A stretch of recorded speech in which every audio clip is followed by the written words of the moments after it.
하겠습니다.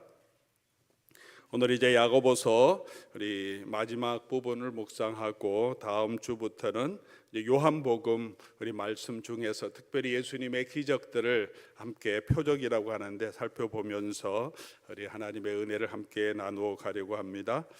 요한복음 5장 야고보서 5장 13절에서 20절까지 말씀 찾아서 우리 교독해서 하나님 말씀 받들어 읽겠습니다.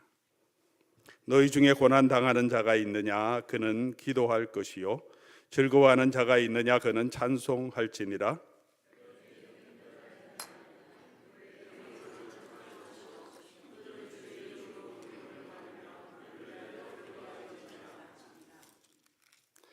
믿음의 기도는 병든 자를 구원하리니 주께서 그를 일으키시리라. 혹시 죄를 범하였을지라도 사하심을 받으리라.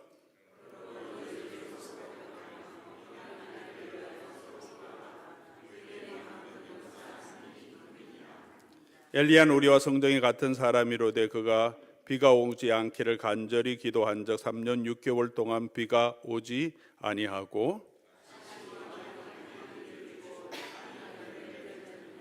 내 형제들아 너희 중에 미혹되어 진리를 떠난 자를 누가 돌아서게 하면 죄인을 미혹된 길에서 돌아서게 하는 자가 그의 영혼을 사망에서 구원할 것이며 허다한 죄를 덮을 것임이라. 아멘.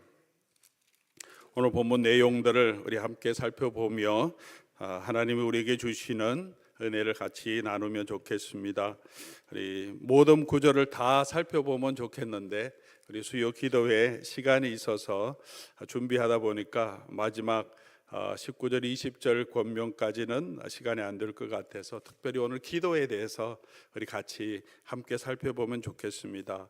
야고보서의 시작은 여러분 기억하시는지 모르겠는데 여러 가지 시험을 당하거든 온전히 기쁘게 여기라, 그런 권면으로 흩어져 있는 많은 믿음의 사람들이 이 땅에 살아가면서 다양한 여러 가지 시험이 있다는 것을 우리 야고보가 알고 그들에게 그 시험을 기쁘게 여길 뿐만 아니라 인내하면서 우리가 그 시험을 이겨내면 우리가 온전하게 된다, 그렇게 권면하고 있습니다. 그리고 이제 이 마지막 여러 가지 권면 후에 마지막 주제로 와서 다시 야고보가 권면하는 것은 고난당하는 자들에게 기도하라라고 권면합니다.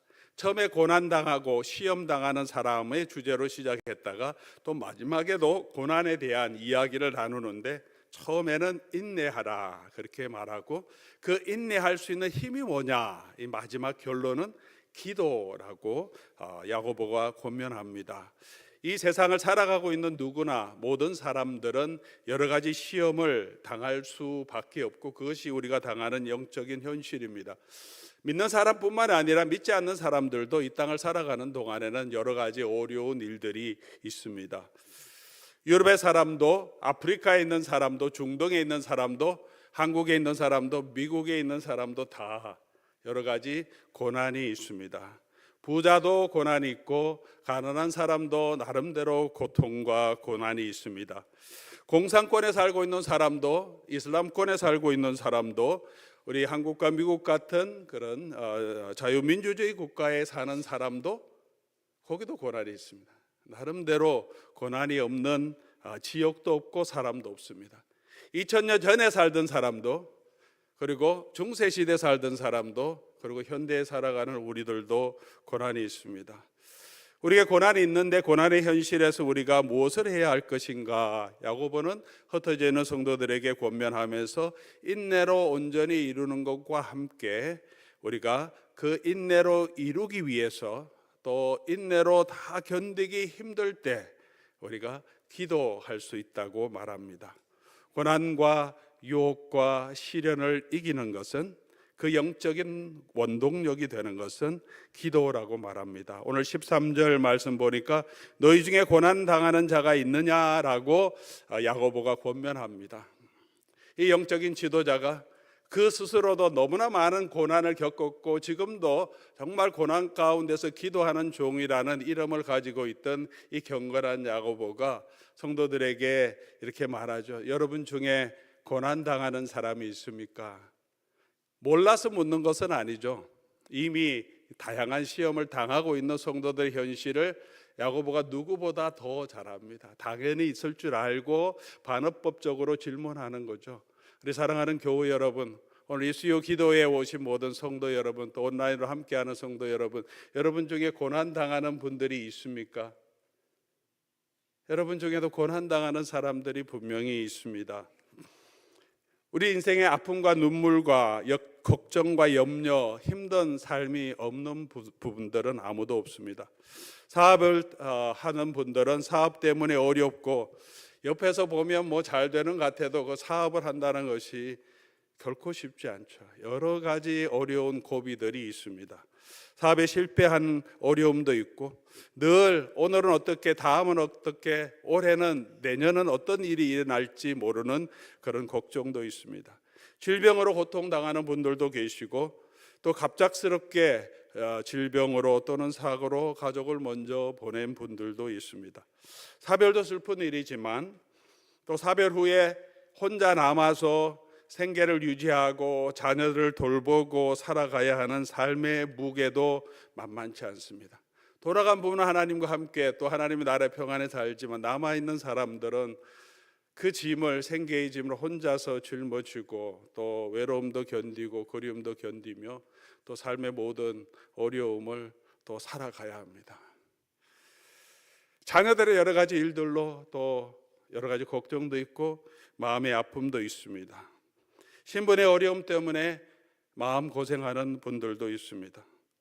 때로는 이 사회의 여러 가지 부조리 때문에, 부정부패 때문에, 또 여러 가지 갈등 때문에 이 사회 안에 사는 그 삶, 뉴스를 보면서 참 답답하고 어렵고 힘든 마음도 있습니다. 삶의 고난이 있을 때 우리는 무엇을 해야 합니까? 오늘 야고보의 말씀처럼 너희 중에 고난당하는 자가 있느냐? 그는 기도할 것이요 라고 한 것처럼 우리가 하나님 앞에 엎드려 기도하는 저와 여러분 되면 좋겠습니다. 왜 기도해야 합니까? 기도하지 않으면 우리는 삶의 환경에 매몰되고 그 고난에 휘둘려 밀려갈 수밖에 없기 때문입니다. 마치 이 세상의 배가 폭풍우에 휘말려서 어디로 가는지 알지 못하게 그냥 바람의 물결에 휘말려 가버리듯이, 우리가 고난 가운데 있으면 그 고난은 우리가 어떻게 컨트롤할 수 없는, 조정할 수 없는 환경이기 때문에, 내가 조정할 수 있는 것이면 고난도 아니죠. 우리가 그것에 대해서 어려움도 느끼지 않습니다.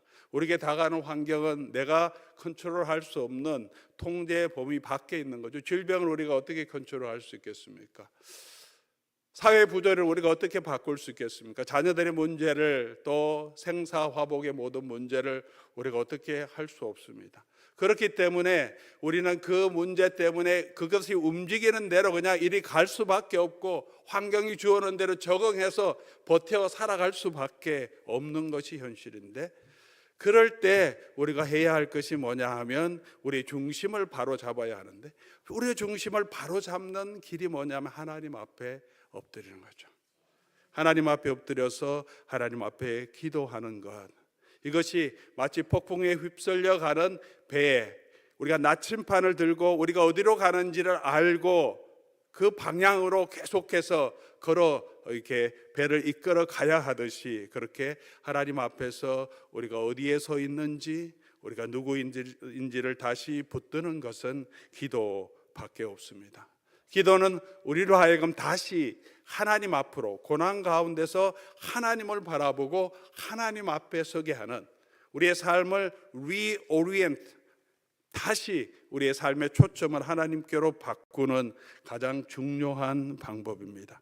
그러므로 우리가 고난에 있을 때 더 하나님 앞으로 나아가고, 하나님 앞으로 나아가서 하나님께 기도해야 합니다. 또한 그렇게 하나님 앞에 나아갈 때 우리 고난을 이길 수 있는 힘도 하나님을 통해서 얻게 되고, 하나님이 주시는 능력도 얻게 되고, 또 하나님이 붙들어 주시기 때문에 우리가 다시 소망을 가질 수 있습니다. 기도 가운데 우리가 하나님을 만나게 되기 때문에 그렇습니다. 어제 본문이죠. 우리 매일 성경에 요한복음이 바라보고 요한 사도가 보라보는 예수님이 풍랑을 견뎠던, 이 갈릴리 바다의 풍랑을 견뎠던 기록을 기록해 주고 있습니다. 다른 복음서에서는 그들이 두려워했고 예수님이 풍랑을 잔잔하게 했던 것에 집중하는데, 요한은 그렇게 기록하지 않고 똑같이 두려워했는데, 요한이 바라보고 우리에게 말씀해 주는 것은 예수님을 영접하니까, 배로 영접하니까, 찾아온 예수님을 영접하니까 뭐라고 기록하냐면 배가 가려던 곳에 도착했다, 이렇게 기록합니다.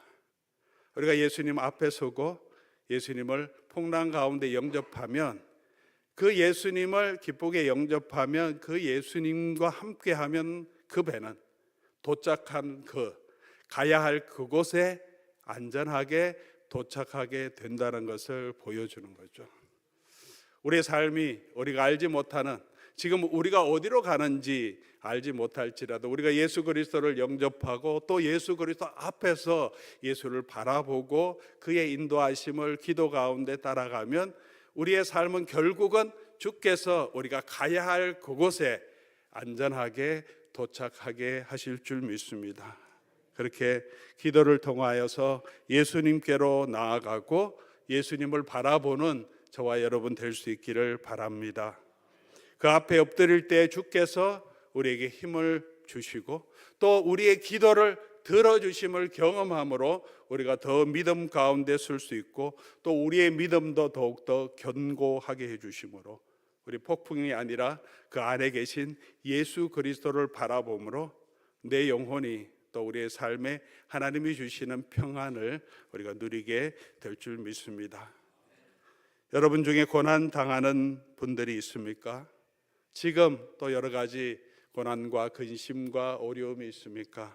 우리 계속해서 하나님 앞에, 예수님 앞에 나아가서 기도하라 한 것처럼 기도하는 저와 여러분 되기를 바랍니다.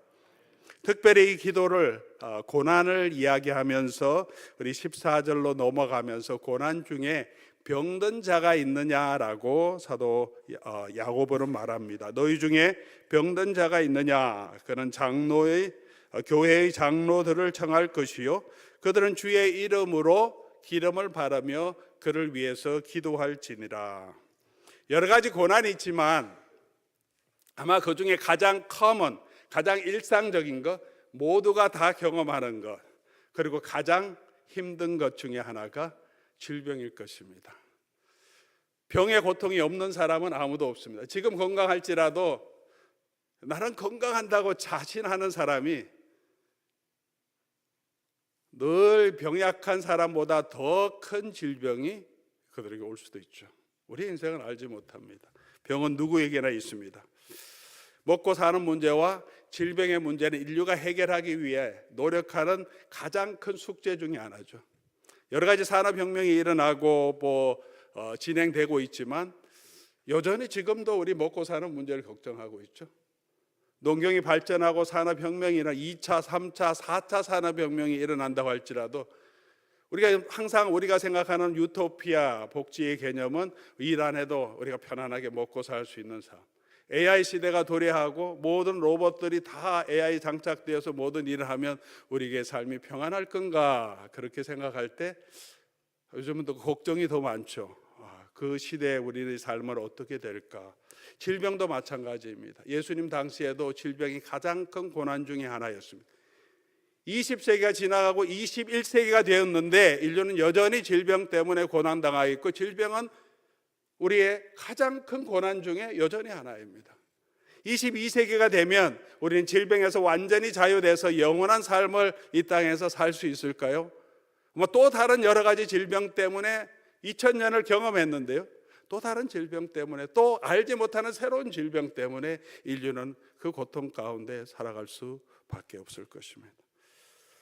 영원한 삶은 우리가 이 땅에 존재할 수 없습니다. 그런 질병의 문제는 너무나 일상적이고 우리가 너무나 많기 때문에 우리의 마음에 이런 마음이 있습니다. 우리 포도원에서 기도 제목을 나누든지 사역자들이 모여서 기도 제목을 나누든지 우리가 모여서 기도 제목 나누면 가장 많은 기도 제목이 뭡니까? 아픈 거예요. 교회도 가장 중요한 기도 제목들이 환우들을 기도하는 거죠. 어떤 사람들은 또 이런 맨날 똑같이 아프다는 얘기, 또 기도 제목 나누는 게 미안해서 그거 그냥 놔두고 그냥 다른 기도 그렇게 하고 싶고, 또 나누기 싫어하는 사람도 있습니다. 목사님 바쁜데 이거 기도 안 해주셔도 됩니다. 뭐 제가 기도하겠습니다. 이렇게 말하는 분도 혹시 계실지 모르겠습니다. 아픈 게 자랑도 아니고 또 교우들에게 미안한 마음도 있을 수 있습니다. 충분히 그럴 수 있습니다. 그런데 오늘 야고보는 뭐라고 말합니까? 너희 중에 병든 자가 있느냐? 그는 교회의 장로들을 청할 것이요. 무슨 말입니까? 교회에 알리라고, 괜찮다고, 오히려 그렇게 하라고 권면합니다. 우리가 아픈 일이 있을 때, 병든 자가 있을 때 우리 함께 나누고, 성도들뿐만 아니라 저도 아픈 것이 있다면 목회자가 아픈 것이 성도들이 부담이 된다가 아니라 우리가 함께 나누고 그것을 위해서 함께 기도하는 공동체로 서 가도록 야고보는 권면합니다.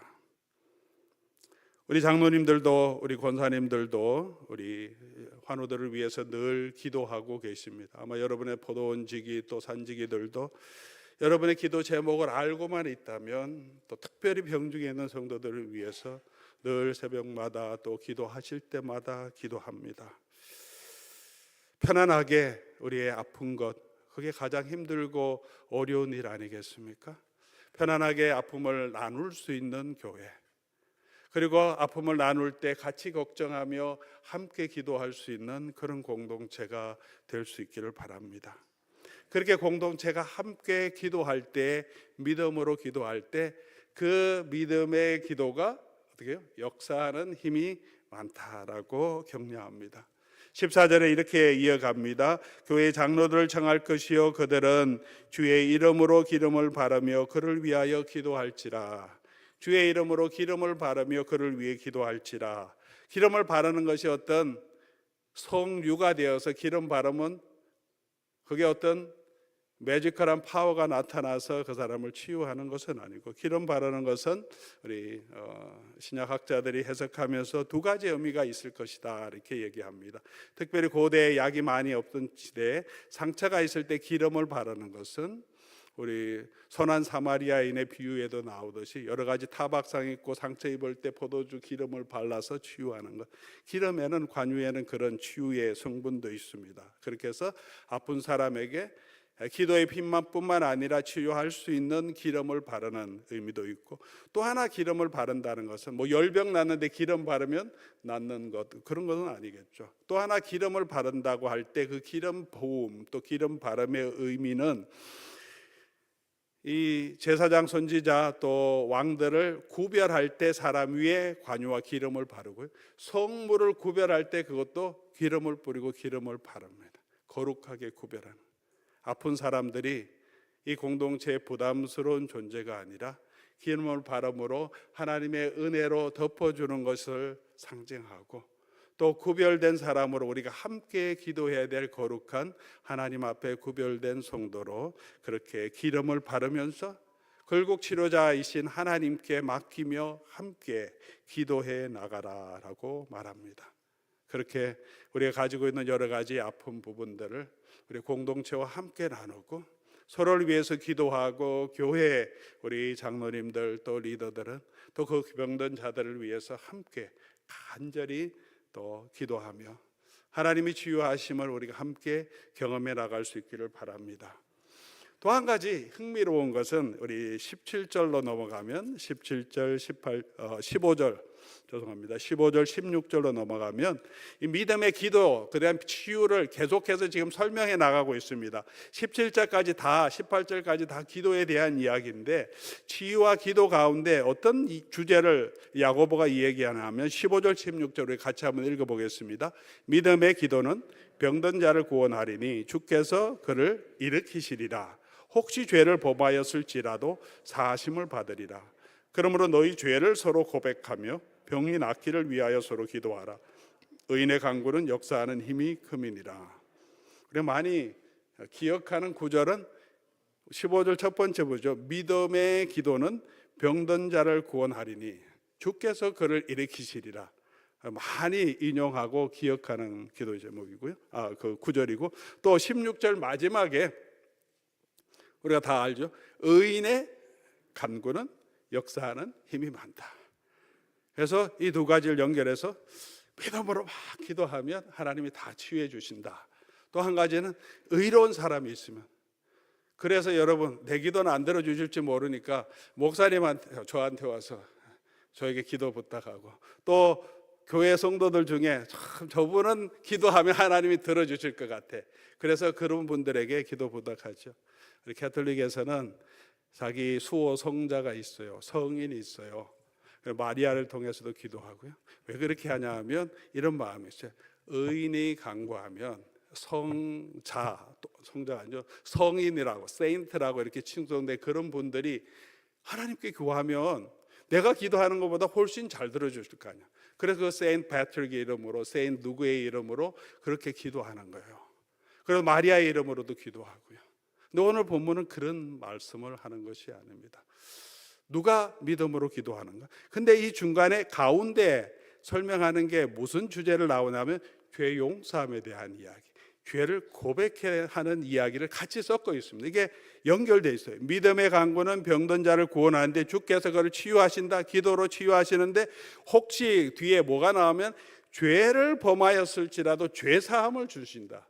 믿음의 기도와 질병의 치유와 죄 사함을 연결하는데, 바로 연결해서 16절 초반에 또 무슨 얘기를 하냐면 죄의 고백을 이야기합니다. 너희가 죄를 고백하고 그리고 병 낫기를 기도하라. 그러면 의인의 기도가 역사하는 힘이 많다.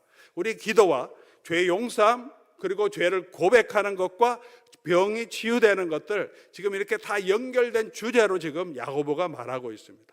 우리 어떤 기도가 능력이 있고 힘이 있느냐, 우리의 기도는 어떤 방향으로 가야 되냐 하면 믿음으로, 또 의인이 되어서 기도해야 되는데, 누가 하나님 앞에 의인이 되어서 하나님 앞에 기도하면 그 기도를 들어줄 수 있겠습니까?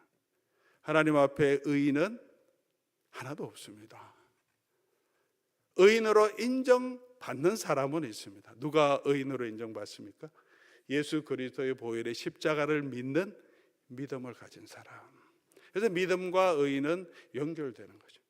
그 믿음, 예수 그리스도의 십자가의 은혜 아래 있는 사람이 그 믿음을 누릴 수 있는 가장 큰 그 믿음의 표현 방식이 뭐냐면 죄를 고백하는 거죠.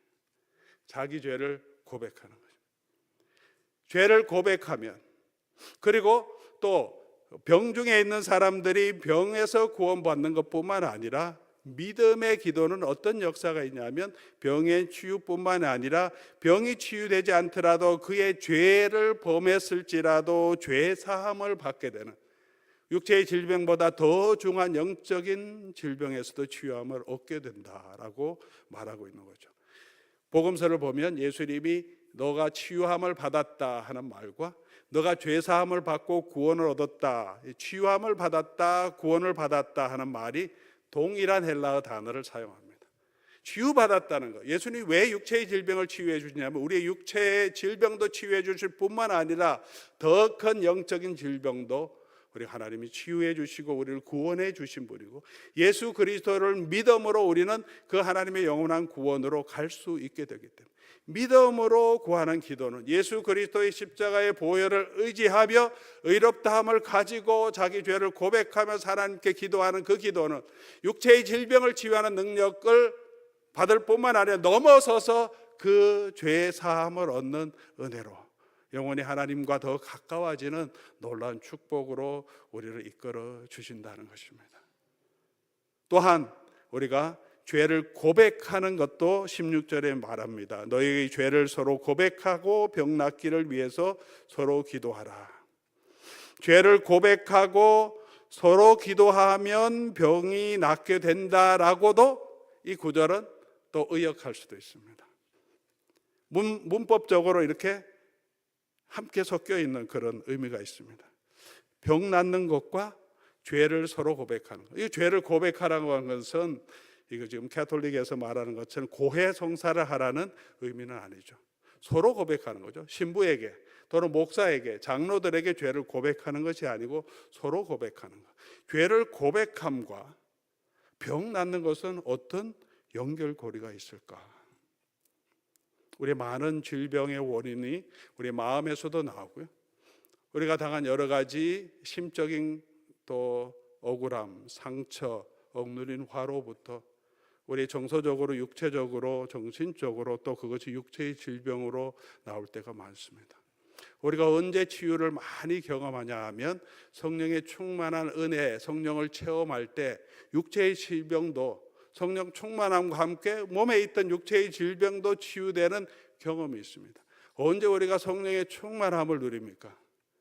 죄의 용서함과 하나님의 은혜에 깊이 체험하고 그 은혜에 우리가 완전히 젖어들어서 모든 것이 하나님의 은혜임을 우리가 기뻐하고 감사하고 하나님 앞에 우리의 죄를 고백하고 죄 용서함의 은혜 가운데 채워질 때 그 감사함, 그 충만함이 성령의 충만함으로 나타나는데, 그럴 때 우리 하나님 앞에 우리의 죄를 고백하고 하나님 우리에게 주신 그 구원의 은혜가 있을 때 우리 속에 억눌렸던 모든 것, 우리의 마음에 답답했던 것, 억울했던 이 모든 것들, 세상을 불평하고 저주했던 모든 것들, 스스로 사람 앞에서 하나님 앞에서 스스로 자기를 비관했던 모든 것들이 치유되고 해결되며 성령께서 주시는 은혜로 채워질 때 그런 여러 가지 삶의 고난 가문에 억눌려 있던 우리의 육체에서 나왔던 여러 가지 질병들이 치유함과 또 회복을 경험하며 영혼의 회복과 함께 육체의 회복도 경험하는 일들이 많이 일어난다. 모든 것이 다 치유되진 않지만 그런 역사들이 많이 일어나게 된다. 그 가운데 가장 중요한 것은 죄를 고백하는 것입니다. 죄를 고백하는 것은 그런 힘이 있습니다. 우리를 치유하는 능력이 있습니다.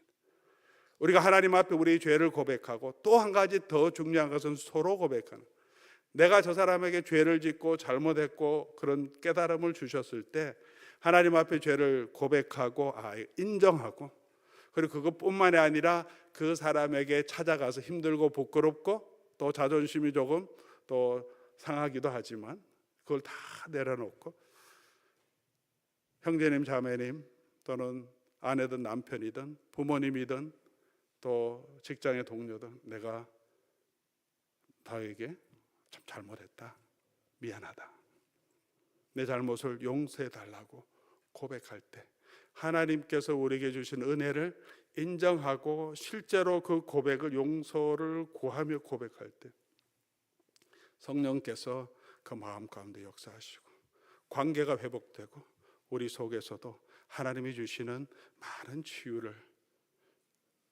회개하지 않은 죄를 억누르고 있는 그 우리의 영혼이 해방되면서 하나님이 주시는 많은 치유를 경험하게 된다라고 하면서 이제 사도 이 야고보는 성도들에게 권면합니다. 사랑하는 교회 여러분, 우리가 병이 있을 때 공동체에 구하고 기도하라. 같이 기도해야 합니다. 특별히 여러분이 하나님 앞에 나아가 병을 기도할 때 그 병을 통해서 우리 육체의 질병만 보지 말고 우리의 영혼의 질병도, 묻어두었던 우리의 죄는 없는지 우리 자신을 돌아보고 또 깨닫게 하는 성령님의 음성을 듣고 우리를 구원해 주신 주님의 은혜를 붙들고 우리가 그 죄를 고백하고 용서를 구하며 찾아가서 아뢰 때 또 우리 육체의 질병까지도 치유해 주시는 하나님의 은혜, 의인의 간구는 역사하는 힘이 크다라고 말합니다. 사랑하는 교회 여러분, 오늘 우리가 그렇게 우리가 고난 가운데 의지할 수 있는 하나님이 계시다는 것, 삶의 고난 가운데도 우리가 여전히 붙들고 계신 우리 주님이 계신다는 걸 기억하면서 우리 주님 앞에 나아가 계속해서 기도하는 저와 여러분 될 수 있기를 바랍니다. 그 기도 가운데 우리의 인생의 선장 되시고 우리의 반석 보호자가 되시는 분, 오늘 집사님 찬양을 준비할 때 주제를 보고 준비하셨는지 모르겠지만 하나님의 은혜와 하나님의 예수 그리스도께서 우리를 지키시고 주로 우리를 인도하시는 분임을 계속 함께 찬양한 것처럼 그것이 우리의 기도가 되고 간구가 되어서 우리 고난 가운데 하나님이 함께 하시고 우리에게 기도 응답하시고 치유해 주시는 놀라운 은혜를 함께 경험하며 더 하나님을 찬송하는 저와 여러분 될 수 있으면 좋겠습니다. 우리 오늘 말씀 기억하시면서 한 번 더 우리 찬송하면 좋겠는데요. 아무것도 두려워하지 말라. 우리 같이 한번 찬송하면 좋겠습니다.